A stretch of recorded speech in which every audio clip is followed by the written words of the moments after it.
Smith here, director. I'll be doing some audio commentary for this re-release of the movie. Oh, wait, not yet. Sorry, sir, this is just the DVD menu. The movie hasn't started yet.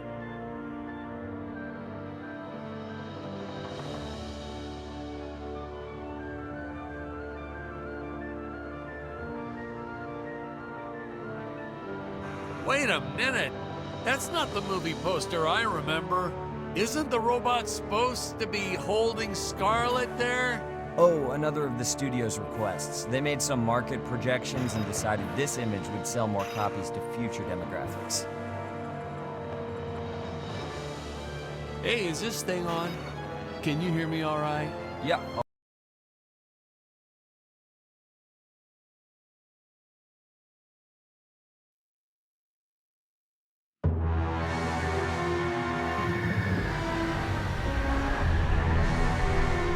Hello, Dan Smith here. I directed this film back in, well, it feels like a century ago.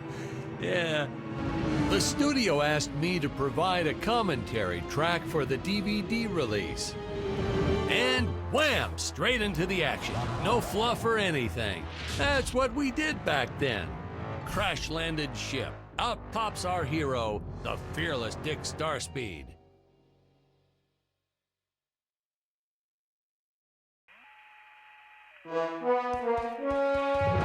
The ship's velocity reactor is damaged.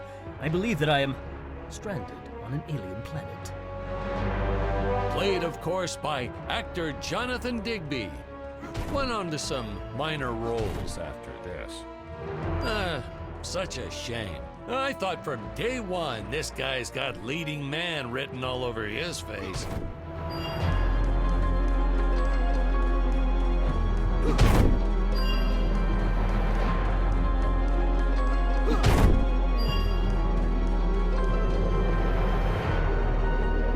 Greetings, citizens of Gravoria.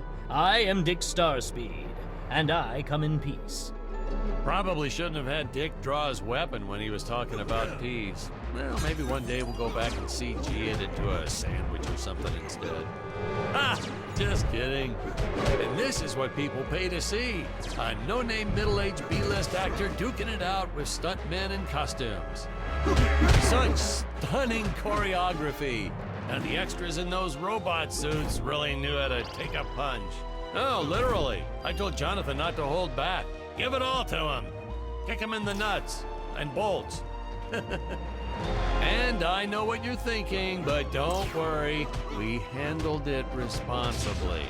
We made them all sign waivers not to sue for injuries.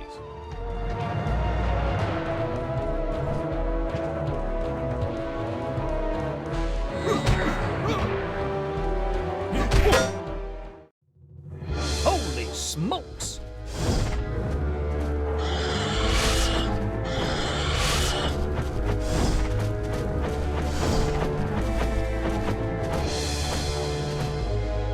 If I land squarely on that grain silo, I should survive this fall unscathed. I shouldn't say this now, but you could actually see the strings if you squinted hard enough.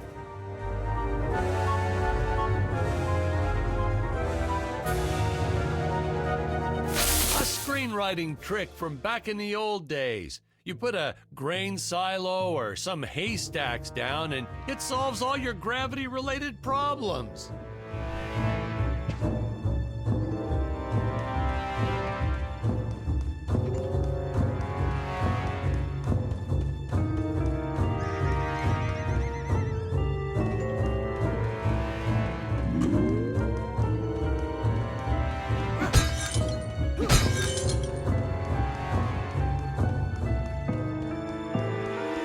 It appears some of my equipment was lost when my ship was shot down. But what luck!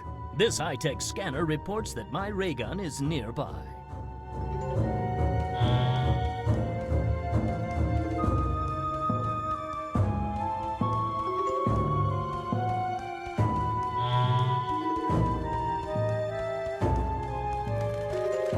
Oh, the dinosaurs! You just don't see quality stop motion like this anymore, do you? Someone actually sat there and moved them, frame by frame. Today, it'd be done with computers, but where's the artistry in that?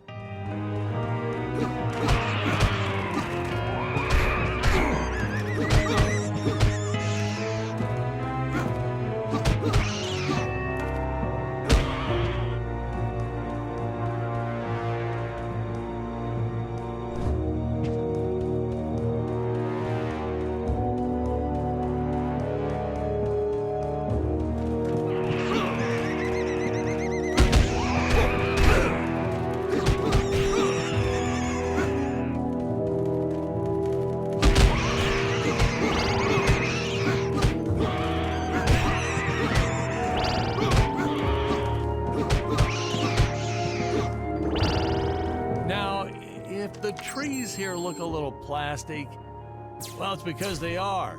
I took them from the set of my last film, Vampire Island 2.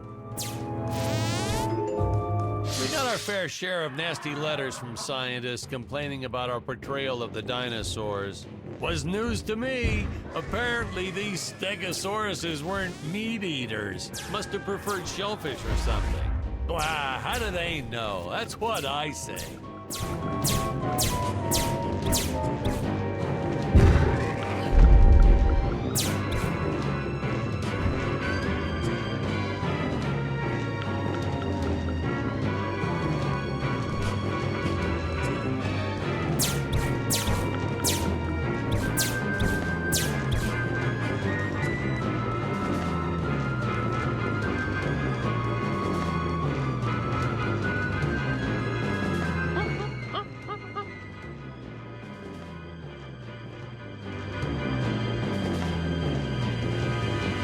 As usual, the local population is defenseless. That's where our hero steps in and saves the day.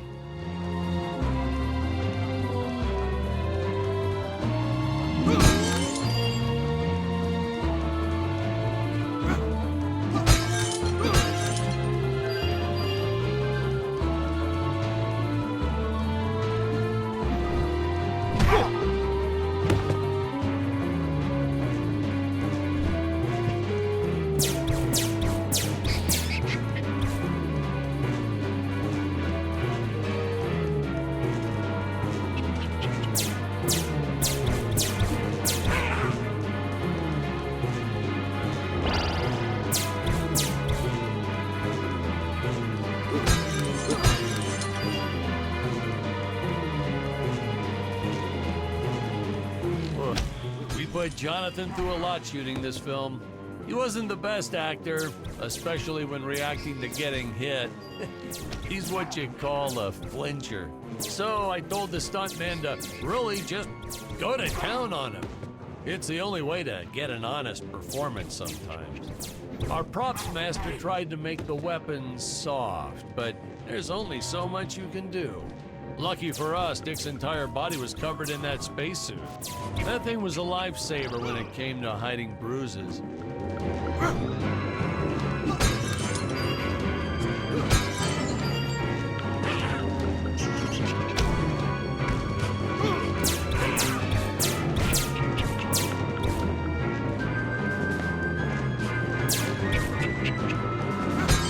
How curious.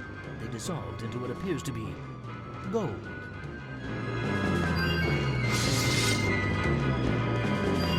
You'll notice the gold disappears when Dick touches it. We had a deleted scene that explained he's actually teleporting it back to his ship.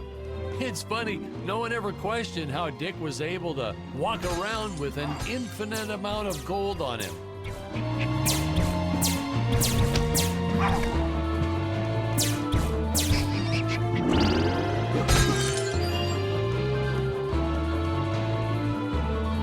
We had to redo these shots.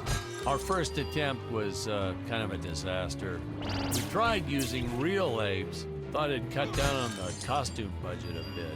But have you ever tried working with apes? They are the worst actors ever. They don't sit still for a moment, and the second you take your eyes off of them, they're flinging their feces all over the place.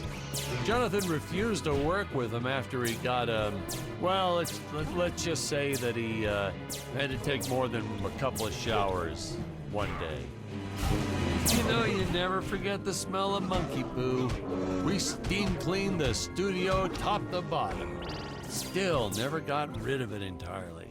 All through the rest of the shot, we kept finding those little surprises hiding inside various props. Boy, were those the days.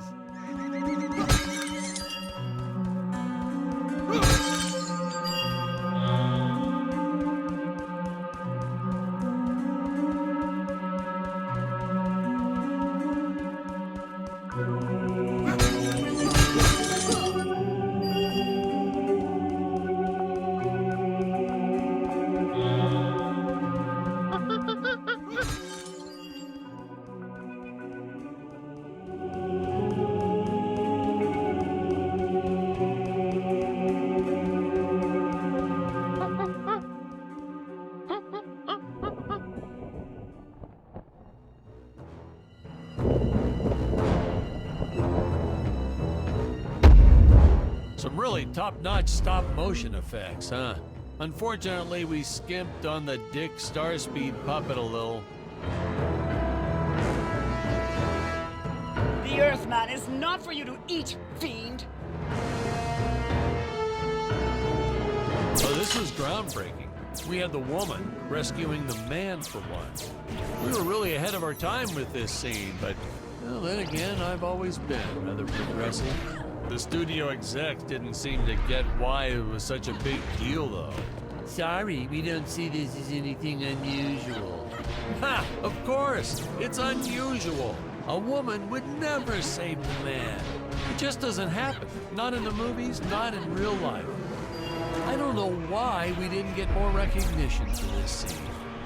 I guess I was just a little too ahead of my time.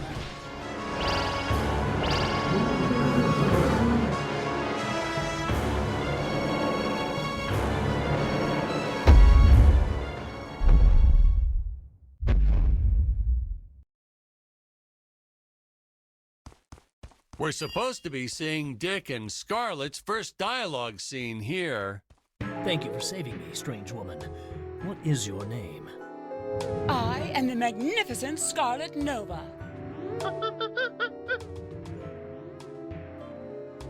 Do not question my motives. Just be happy that you are still alive. I must speak with my father at once. I shall teleport to his chambers.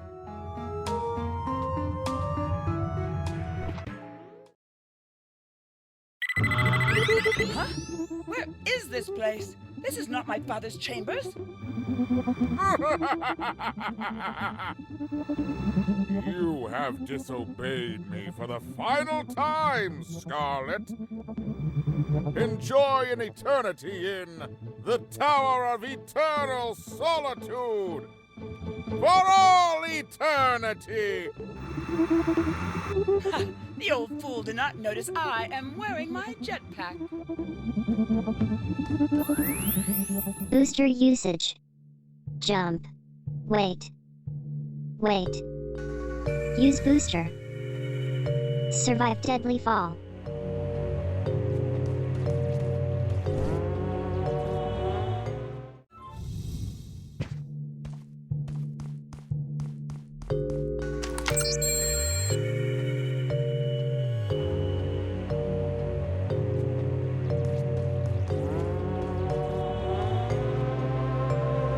Scarlett didn't quite realize she needed to shoot those energy orbs down below.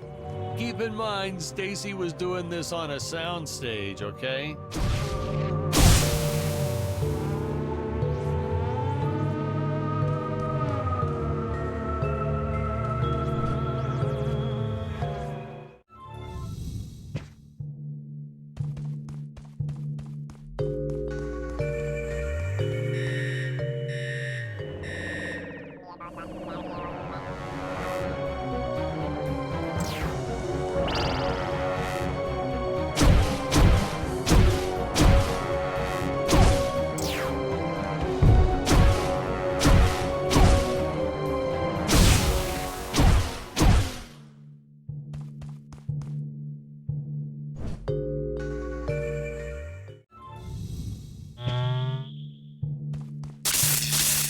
The energy imps.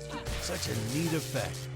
We had to paint each movement frame by frame and superimpose it into live footage. We were pulling all-nighters for weeks. Well, when I said we, I meant the artists. I'm pretty much useless if I don't get a solid 10 hours a night. But they were at it forever. They had to redo it all because I accidentally told them red instead of blue the first time. Artists.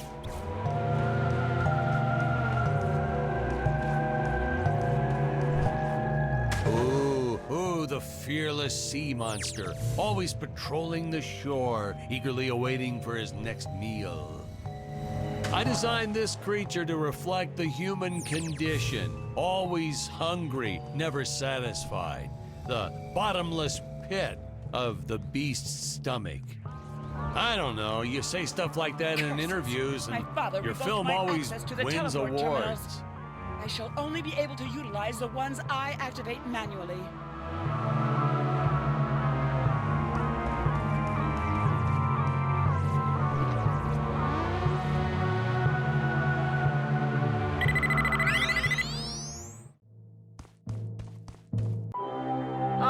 I knew you would return. Puny Earthman, you shall help me overthrow the Emperor. Why would you turn against your own father? How do I know I can trust you? This scene. I long to be This is free. practically Shakespeare in outer space. Just as the entire planet does. And, huh? Patrick, what's wrong with the video? Sorry, sir. Technical problems. Darn it, we're missing some really good writing here. There. Sorry about that. Well, we just passed right by her big scene. Basically, they agree to work together, but one must stay behind in the sleep chamber at all times. Should I rewind? Never mind, I'll continue from here.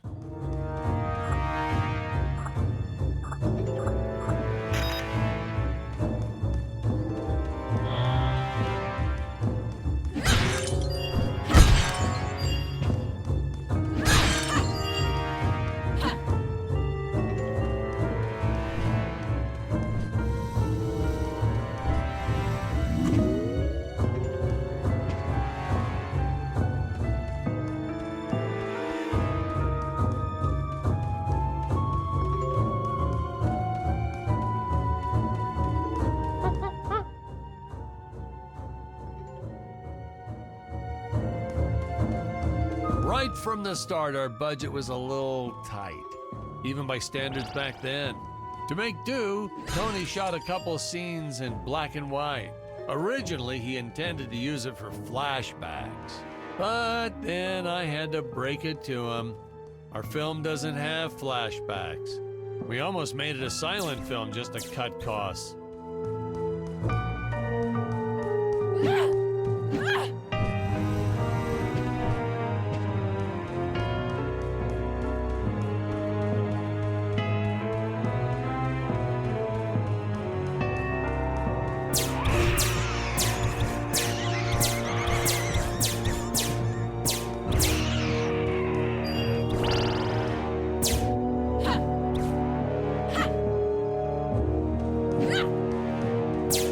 I felt it was an absolute necessity we have a T-Rex in this film, but we got this Serato thing instead. Of course, I went through the whole production thinking it was a T-Rex because, really, who can tell the difference anyway?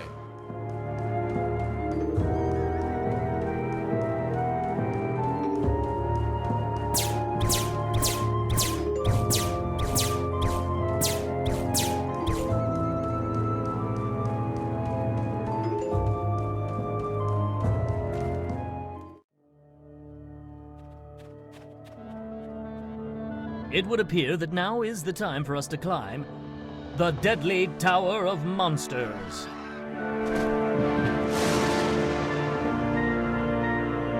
Good screenwriting 101. Always announce the title within the film itself. How else are you going to let the audience know your heroes really mean business?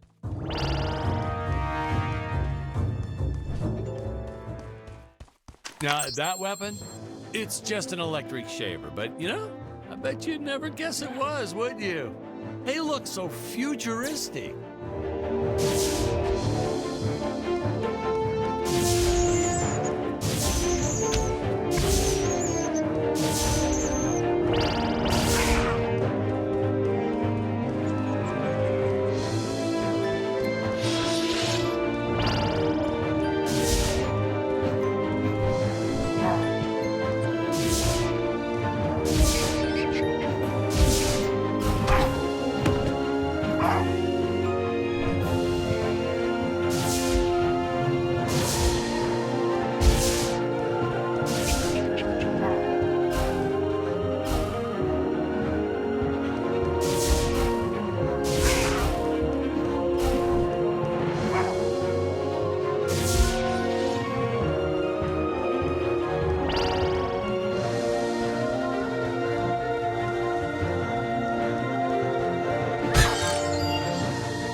I could have made use of that one at some of our meetings with the studio. Oh, you'd like to see records of where our budget went to this month? Sure, let me get that for you right now. Boom, boom. Yeah. Unfortunately, those meetings ended in a much different way.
Taxidermist who helped us out with these bat creatures for real cheap.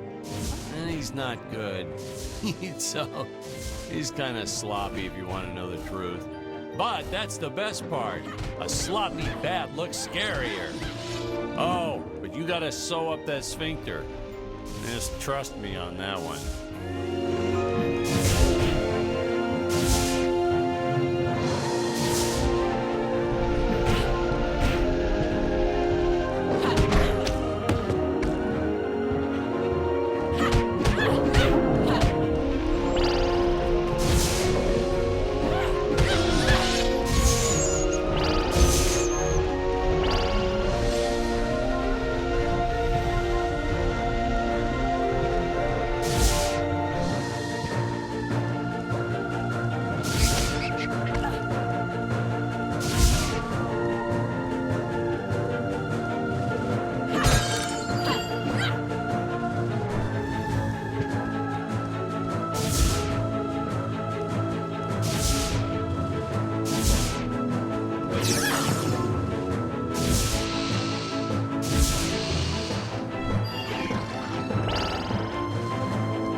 squids.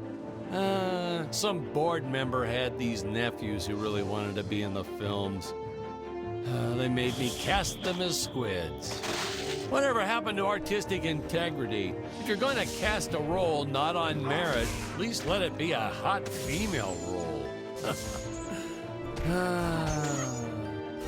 My effects team kept assuring me the strings wouldn't be visible in the final cut, but I could see them.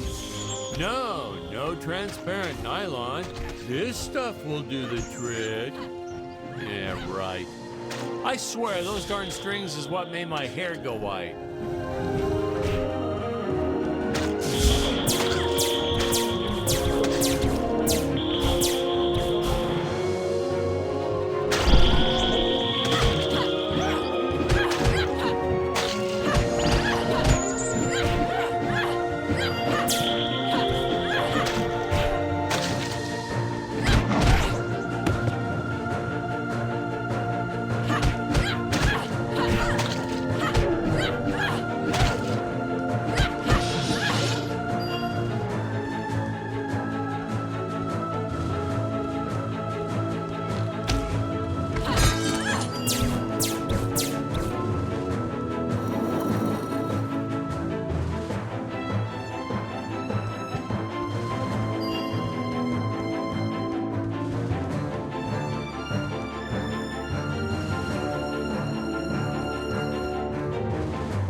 Teleport usage. Jump. While in the air, use teleport. Quickly return to upper floor.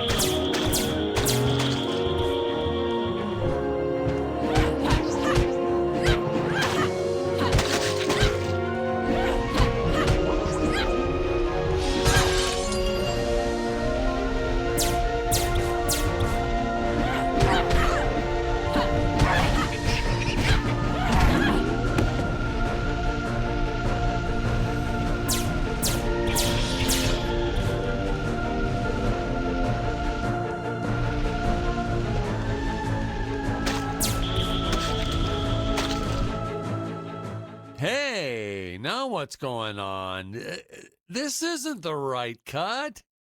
Sorry, sir. These must be unused scenes for the DVD extras.